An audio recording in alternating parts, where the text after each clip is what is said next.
I gotta prove it. Prove what? I'm not a mistake. This movie's amazing. I mean, what do you want?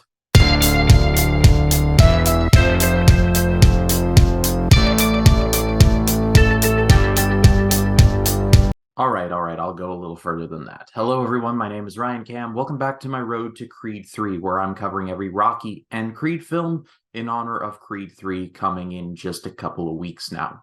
I have officially covered all of the Rocky films. There will be a playlist link in the eye in the right-hand corner. Go check it out if you are so inclined. But for right now, it's time to end the saga of Rocky and enter the saga of Adonis Creed. This movie was released in 2015. It was directed by Ryan Coogler, who would go on to direct a little movie called Black Panther, though it's kind of fallen off the radar a bit, but you should check it out. It's actually quite good. And the movie starred Michael B. Jordan, with Sylvester Stallone returning as Rocky Balboa, and the additions, or further additions, including Tessa Thompson. This movie follows the son of Apollo Creed, Adonis, played by Michael B. Jordan. He was born through an extramarital affair, but he has known for a while now that he was in fact the son of Apollo Creed and wants to get in the fight game.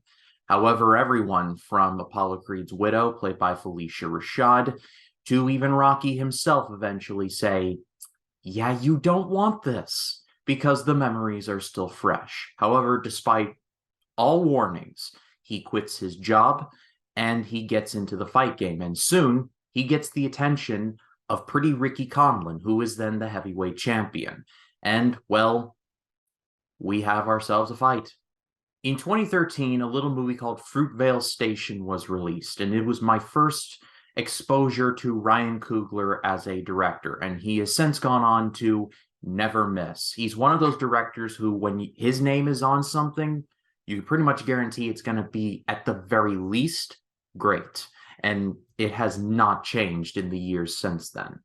And I'm pretty sure that when Coogler and Michael B. Jordan met for the first time, it went something like this. We really don't know what we're dealing with here, man. And I'm just kind of a little worried about locking up here.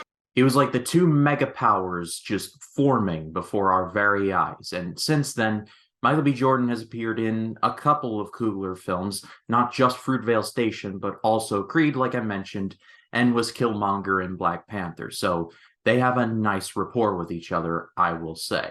And while Sly was brought back as Rocky, he actually was offered the job of writing the screenplay, but he declined, saying that there was a bit of a generational gap between the first Rocky and the first Creed film. And credit to him for recognizing that maybe his time is truly done and he's just here to aid the next generation, to pass the torch, if you will.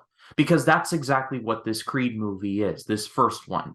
It's very much the true ending. Rocky Balboa was the true last solo Rocky film, and we see Rocky now pass the torch onto the son of Apollo Creed. Because when I first heard that this movie was announced, even though I hadn't seen a ton of the Rocky films by that point, my thought was, how are they going to make this work? Because they make it known that Rocky Jr., Robert Balboa, wants nothing to do with the fight game, so what's going to happen?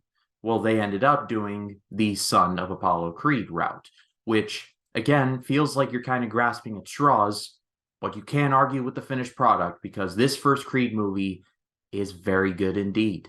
They absolutely got the right person to play Adonis Creed in Michael B. Jordan, who has since gone on to star in number 2 and is not only starring in 3, but also directing number 3, basically taking the Sylvester Stallone route.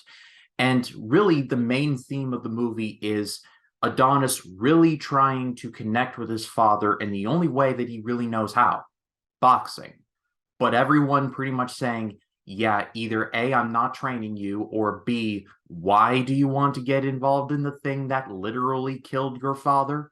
There's a great scene where Adonis walks up to the son of Big Tony, the main trainer for Apollo, and then Rocky in Rockies 3 and 4. And Adonis is like, I've been boxing in Mexico, I'm 10-0, lays out his record. And little Tony just says, I'm not training you. I'm going to go out of my way so that you're not trained by anyone. And also, it's important to note that Adonis Creed actually has a job, and I believe it's a bank.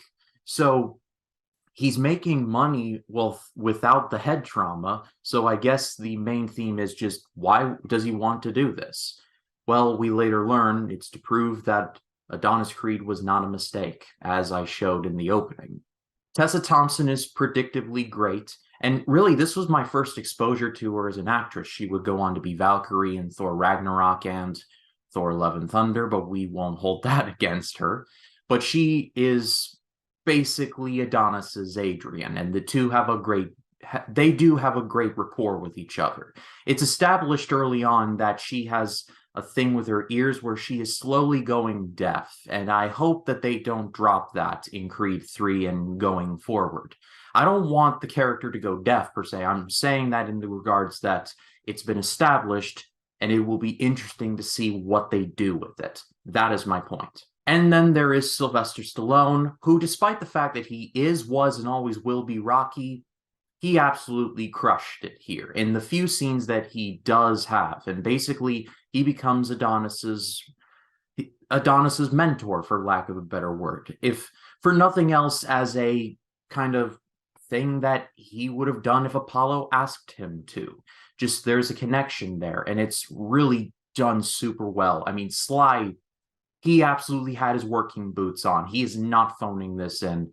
There were even calls at the time, I remember, for him to get a Best Supporting Actor nom, which probably was never going to happen, but it's a tragedy that it did, because he really held it down. I've seen, and in terms of negatives, I don't really have any. I think this movie is very, very excellent indeed.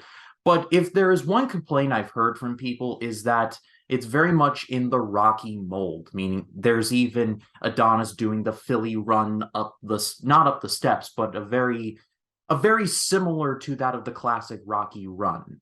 And I've said it in the past, and I'll say it again. Formulas in movies are there, and they're really not going away. I don't really have a problem with them, as long as the content within the formula is good. And everything involved in Creed is more than good. So, like I said, this is very much a passing of the torch movie, and they absolutely did as good a job as you could ever ask for. Like I said, this movie is amazing. Go search this one out and watch it if you haven't, especially if you're prepping for Creed 3, because the first Creed movie, in terms of spin-offs, like this and Creed 2, I would put in the same camp as like Better Call Saul, in that spin-offs or prequels that had no business being as good as they were, but they somehow were. But what did you all think of Creed, the first one? Leave your thoughts in the comments. I'd love to read what you have to say. And stay tuned for next week, when I will be concluding the road to Creed 3 by covering Creed 2. Along with that, one other note, coming this Monday, I will be joined by Ryan from Realspective to do a spoiler discussion on Ant-Man and the Wasp: Quantumania, and we will have no shortage of things to talk about, so stay tuned for that. And if you like this video, please be sure to leave a like, comment your thoughts down below. If you like this video and you want to see more like it, hit the subscribe button and click the bell to allow notifications, so when a new video drops, you'll be the first to know about it. My name is Ryan Cam, and I'll see you in the next one.